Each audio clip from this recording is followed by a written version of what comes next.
به نام خدا. کلیپی در یکی از گروه ها دیدم که لوله های انتقال آب در پل خواجه اصفهان دیروز تخلیه شده و بر اساس همونم بر این شدم که یک توضیحاتی بدم.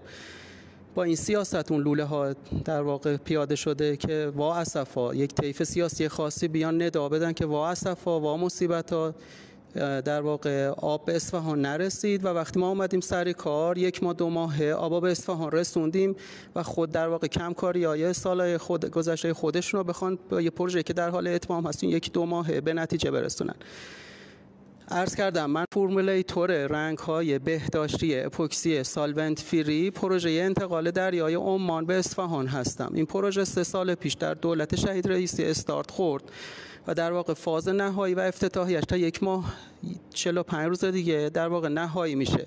این کلیپی که دیدم پشتش یک قضیه هست که یک طیف سیاسی خاص خودش در واقع این پروژه خوب فراملی و به نام جریان سیاسی خودش میخواد افتتاح بکنه. عزیزان بزرگواران، طیف سیاسی خاص خود در واقع خاصی که هستید و فریاد وا اسفا سر میدید، شما با این کلیپ و این ترفند سیاسیتون توهین به صنعتگر و کارگرانی کردید که 3 سال زحمت این پروژه رو کشیدن و دین به گردن من صنعتگر دارید. عزیزان بزرگواران، اگه شما جاده ها رو نمیبینید که لوله ها مرتب در حال تردده و داره این پروژه افتتاح میشه، من موبایلم هست، سایت هست، بیایید بازدید بکنید و شفاف سازی به قدر نهایت انجام خواهم داد که این پروژه در دولت شهید رئیسی افتتاح در واقع استارتش خورده و تا 1 ماه دیگه هم افتتاح خواهد شد و خواهش میکنم با علم به اینکه به نام یک جریان سیاسی دیگه ای ندید در واقع نزنید، نرید به اون طیف سیاسی خاص بخواد استفاده بکنن و رأی جمع آوری بکنن. با آگاهی.